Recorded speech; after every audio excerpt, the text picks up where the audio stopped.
My parents gave everything they owned to my sister because they said I was too independent. Then my grandfather stunned the whole family by handing me a check for $2 million right at the dinner table, and later he cut them all out of his will. That night, when I pulled up to my parents' house, my stomach was in a tight knot. It was one of those rare family get-togethers where everyone actually showed up, dressed nice, acting overly polite, making small talk that sounded like it belonged in a commercial instead of a real living room. The reason for the big gathering was not exactly a mystery. My parents had hinted that they wanted to talk about the future of the family estate, something they had danced around for years without really saying anything. I did not expect much. Based on the past, I knew that whenever big decisions were made, I usually walked away feeling overlooked and pushed aside. My sister, who I will call Ashley, was already holding court in the middle of the room when I came in. Everyone was complimenting her hair, her outfit, her job, her plans. She sat there soaking it all up with this smug little smile, like she knew a secret and was just waiting for the rest of us to catch up. Ashley had always been the golden child. My parents coddled her, made excuses for her, praised every tiny thing she did.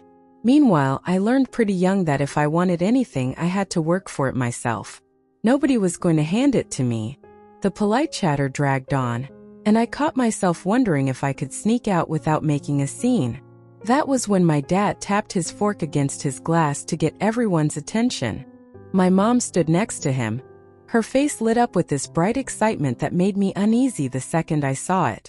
They started talking about family legacy and protecting our bloodline, and all the usual dramatic phrases people use when they want to sound serious and important. My shoulders tensed more with every word. Then they dropped it. They announced that they were leaving their entire estate to Ashley. Not half to her and half to me. Not even a small share to me. All of it. For a moment, I just heard ringing in my ears. I watched their mouths move, but it felt like I was underwater. My dad said Ashley needed more support because she was the younger sibling. As if age somehow meant she could never stand on her own 2 feet. My mom jumped in, going on about Ashley's big plans for the future, how the estate would help her reach her full potential. Then they both turned to me almost like an afterthought. They said they believed I was independent enough, and that I would be fine without any help. My dad even added that if I wanted to be successful, I should just work harder. As if I had not been grinding for years already. The room seemed to shrink around me. I managed to ask why they thought this was fair. My voice shook, even though I tried so hard to sound steady. My dad brushed me off with this condescending little smile. He said it was not about fairness, it was about what is best for the family. Ashley of course saw her chance and took it. She made a few sweet-sounding but nasty comments about how she had earned it with her grand plans, and how I probably did not want the burden of managing the estate anyway. Her tone was sugary, but her words were sharp. Every one of them stung. I wanted to yell. I wanted to ask them if they had any idea how cruel this felt, how it made me feel like a stranger in my own family. But deep down I knew it would not matter. They had already decided. They were proud of themselves. Nothing I said was going to undo that. Everyone else in the room just sat there, looking uncomfortable. A couple of relatives gave me quick, sympathetic looks, but no one spoke up. I sat there in silence, embarrassed and furious, while my parents and Ashley practically glowed with self-satisfaction. The air was thick with tension after that. Nobody quite knew what to say. I was still trying to wrap my head around what had just happened. Ashley, sitting across from me, looked like she had won a prize on a game show. That was when my grandfather cleared his throat. It was a small sound, but it cut through everything. Every head turned his way. He had been quiet the whole night, sitting at the far end of the table. I had assumed he was just zoning out, not really paying attention. But when I looked at him then, his eyes were sharp and very awake. He was not pleased. He said he had heard enough. His voice was calm, but there was a weight to it that made everyone sit up a little straighter. My dad tried to jump in, muttering something about how this was not really Grandpa's place to interfere. Grandpa held up a hand and my dad stopped talking immediately. He said he was going to finish what he had to say, and that this little show had gone on long enough. People started glancing at each other, confused, as he reached into the inside pocket of his jacket and pulled out his checkbook. My heart started pounding and I did not even know why yet. He wrote something quickly, tore out the check, stood up and walked over to me. My hands were actually shaking when he placed it in my fingers. He said very clearly that the check was for me. $2 million. His personal gift. The whole room froze. No one moved. No one spoke. I just stared down at the numbers on the check. It did not even feel real. My brain could not catch up to what my eyes were seeing. Ashley was the first person to break the silence. Her voice came out high and sharp as she demanded to know what was happening. She started ranting about fairness, asking why I was getting that money and she was not. Grandpa turned and looked at her, and his expression was like stone. He told her that if she wanted to talk about fairness, then they could finally talk about it properly. He turned to my parents, his voice rising just a little. He said that he had watched them for years, watched how they spoiled Ashley, how they always excused her behavior, how they ignored the effort I put in to build a life for myself. My mom went red with embarrassment. My dad shifted in his chair like he wanted to disappear. They tried to mumble some excuse about Ashley being younger and needing more support. Grandpa cut them off again. He said age had nothing to do with it. This was about character. He gestured toward Ashley and told them that they had blown up her ego so much that she honestly believed the world owed her everything. Ashley gasped and tried to defend herself. She claimed that she worked hard too, that nobody paid attention when she did. Grandpa looked right at her and asked her to name one single thing she had truly worked hard for. Then he pointed out the obvious. All he had really seen was her spending my parents' money and making big promises about plans she never followed through on. He said that if she thought that was hard work, then she was more out of touch with reality than he had realized. My parents tried to take control of the conversation again. They pointed out that it was their estate, and they had the right to do whatever they wanted with it. Grandpa nodded and said they were absolutely free to make their choices. And so was he. He explained that this money he was giving me was his decision. He said he was doing it to reward my resilience, my work ethic, and my integrity. Those were qualities he had always respected, even if hardly anyone in the family had ever acknowledged them. Tears burned my eyes. It was not even about the money in that moment. It was about finally feeling seen.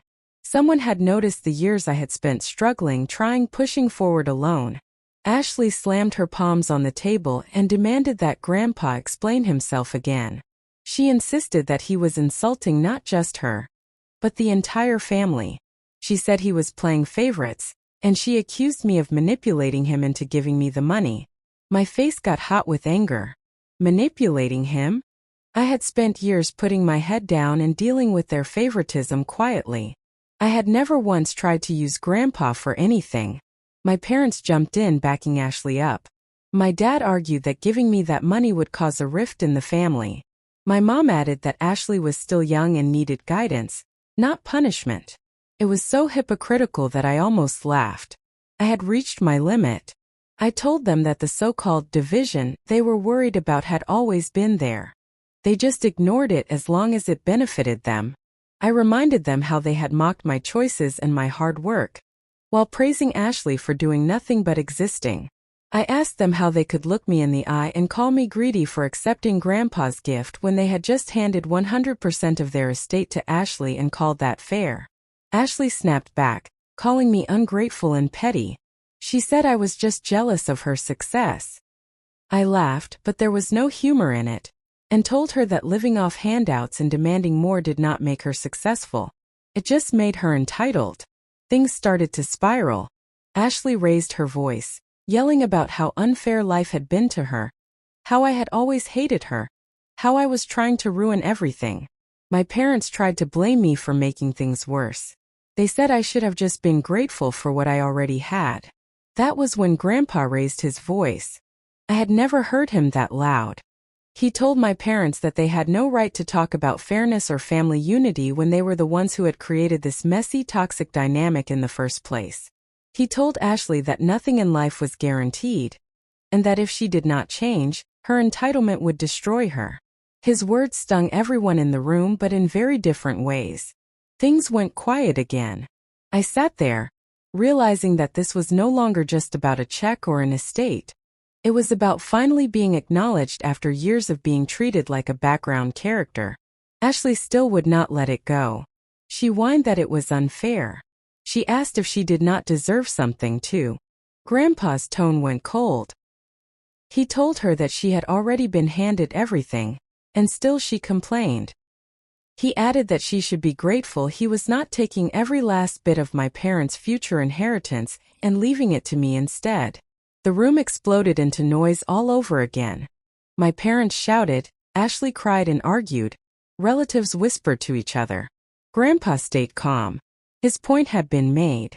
Before he left that night, he came over to me, rested a solid hand on my shoulder, and told me to use the money wisely. Then he walked out without another word. The silence he left behind was almost louder than the shouting. Nothing that happened that night erased all those years of being pushed aside, but I knew one thing. I was not giving that check back. Update 1. A week went by after that dinner, and the whole thing still felt heavy on my chest. It was not just the argument that stuck with me. It was the way my parents had dismissed me like I was nothing, like my work, my sacrifices, and my whole adult life meant less than Ashley's comfort. Then one afternoon there was a knock on my door. I opened it and there was Grandpa standing on my front step. I had not expected to see him, but the second I did, I felt something inside me relax. He stepped into my small, modest living room and looked around slowly, as if he was really seeing my life for the first time. Grandpa always carried himself with a quiet kind of dignity. He was never dramatic. He usually stayed out of family fights. But this time he had already made it clear that he was not going to stay quiet. He sat down and for a moment we did not say much. His presence alone was comforting. Then he asked how I was doing after everything that had happened. I did not realize how badly I needed someone to ask me that question until I heard him say it. I let out a breath that came out somewhere between a laugh and a sigh. I told him I was doing as well as anyone could in my position. It had been rough, but I was getting by. I did not want to dump every raw feeling on him, so I kept the details short. I did not want to start spiraling back into all that hurt. He did not push me. He nodded like he understood more than I was saying. Then he looked at me with this serious, almost sad expression, and told me that he wished he had stepped in sooner.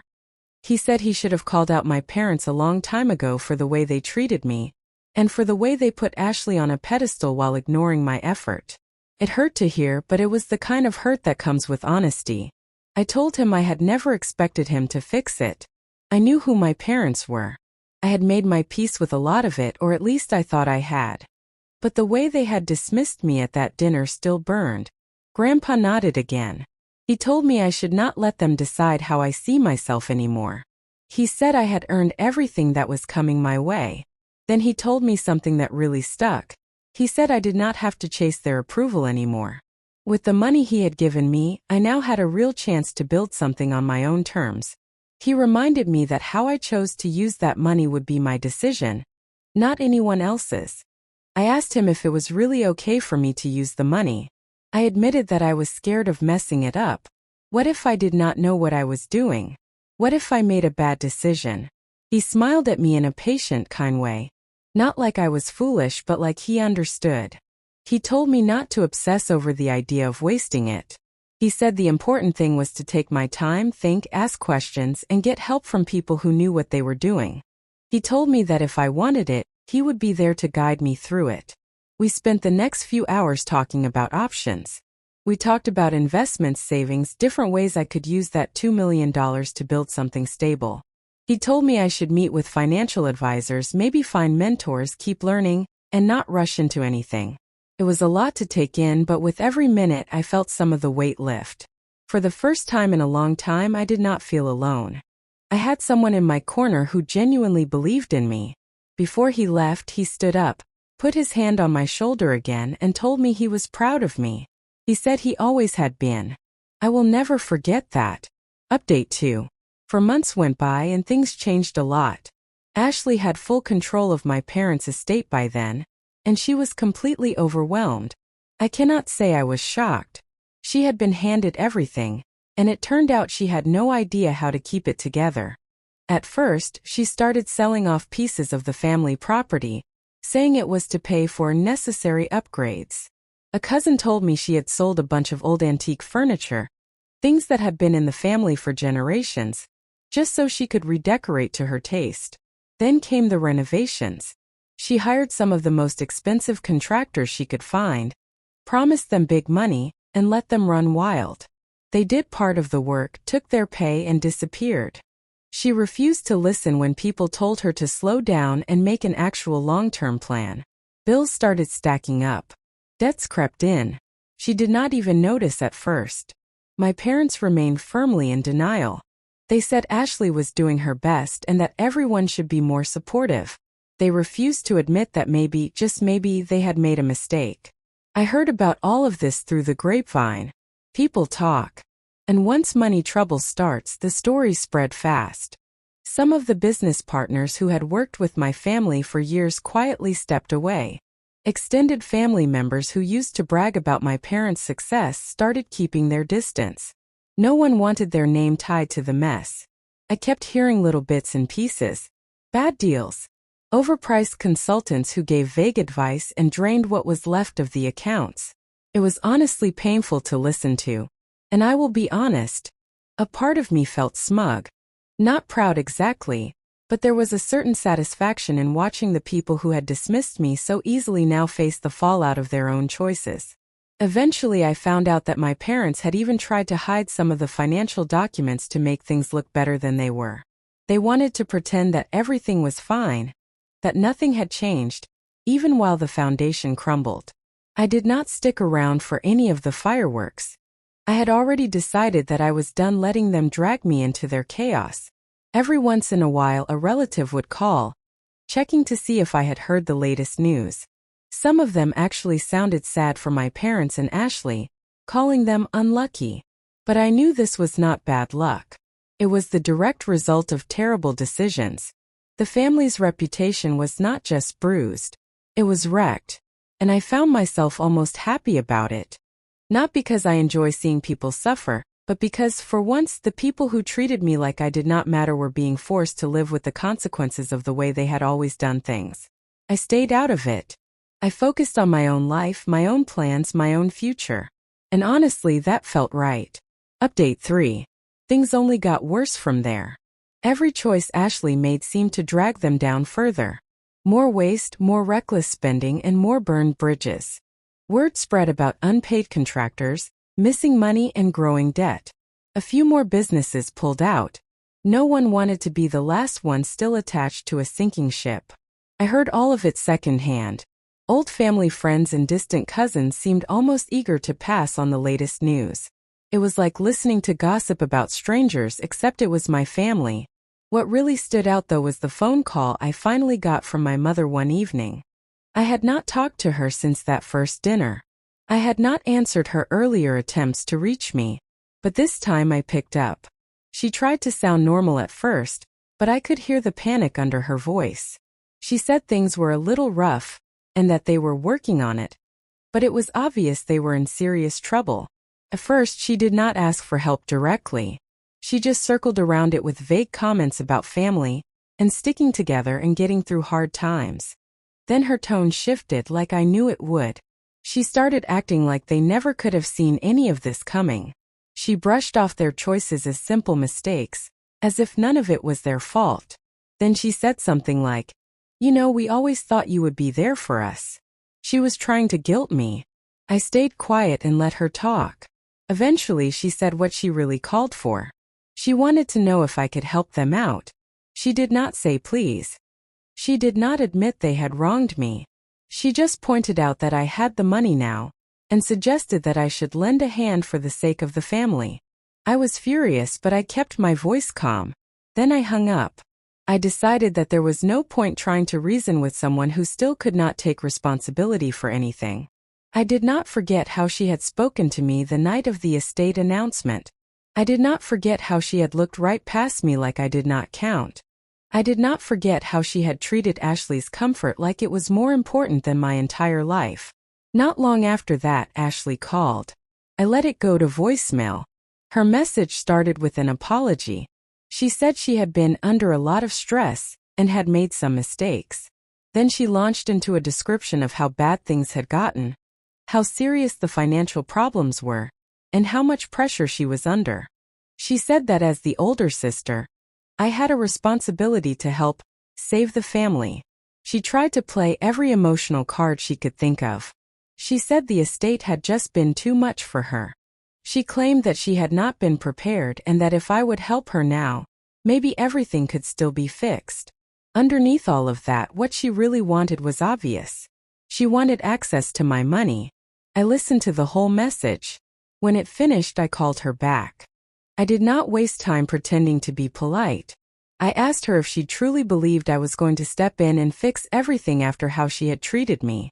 After how she had laughed and gloated when my parents handed her everything and left me with nothing. She tried to talk about family and forgiveness and how we should stick together. I cut her off. I reminded her of her own words, the ones she had thrown at me so casually. She was the one who had told me that if I wanted anything, I should work harder. She was the one who had implied I did not deserve help. So I told her that now it was her turn to work harder. She tried to interrupt, but I did not let her. I told her that I had worked my entire life without anyone holding my hand. I had fought for every small win. I had done all of that while dealing with her entitlement and our parents' constant favoritism. And now, after she had wasted everything she had been handed, she wanted me to bail her out. No. She pointed out that I had $2 million just sitting there. Like that somehow meant I owed her something. I stopped her right there. I told her very clearly, I am not your backup plan. I do not owe you my money. I do not owe you my success. I do not owe you anything. I could hear her frustration over the phone, but by then I was done trying to make her understand. I told her that I had made my decision, and that unlike her, I was not going to keep repeating the same mistakes. Then I hung up. After that, the calls came from everywhere. My mother, Ashley, aunts, cousins. They all had the same basic message. Things were bad, the family was struggling, and I should step up and help. They tried guilt, pity, pressure, and nostalgia. None of it worked. I stopped answering. In the end, they did not get $1 from me. And I did not feel guilty at all. Update 4. The next time the whole family gathered in the same room, the tension was so thick that no one knew where to look. People fidgeted, cleared their throats, and avoided eye contact. The fallout from everything that had happened was still fresh. My parents had spent days begging me to forgive them. They acted like they were the victims, like life had just been unfair to them. Their apologies felt empty, like they were reading from a script. Then Grandpa called for another family meeting. He had stayed quiet after that first dinner and the chaos that followed. He had just watched. Now it was his turn to talk. When I walked into the room, I saw my parents sitting there, both of them looking worn out and worried. Ashley was there too, her face pink with embarrassment, eyes darting around like she was trying to find someone who would take her side. Grandpa stood at the front of the room at first, tall and steady. His eyes were sharp, and there was no trace of softness there. After a moment, he sat down at the head of the table. I sat across from him, not sure what he was about to do, but knowing it was going to change everything again. Grandpa started speaking. His voice cut straight through the nervous silence. He said he knew everyone was wondering why he had called us together. Then he said it was time to set things right. He said the time for excuses was over. Ashley shifted in her chair and folded her arms, like she was bracing for a fight. My parents glanced at each other, clearly afraid of what he was about to say. Grandpa went on. He said that for too long he had watched my parents make foolish choices. He said he had hoped they would grow out of it, that they would learn, but instead they had gotten worse. He said Ashley had been even more disappointing than he had expected. He admitted that he had been too passive for too long.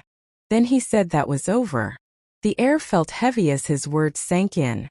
He told us that he had decided to change his will. He stood up slowly, looked straight at my parents, and announced that they would no longer be inheriting anything from him. Their inheritance was revoked. The room went silent. My mother's face went white. My father's mouth opened but no sound came out. They both looked like the ground had just disappeared under them. Ashley stared at Grandpa stunned, then looked at my parents, then back at him again. She looked like she was trying to wake up from a bad dream. I knew something big was coming, but I did not expect him to be that direct. Ashley finally burst out, asking how he could do that. She accused him of punishing her for things that were not her fault. She insisted that she had not done anything wrong. Grandpa did not hesitate.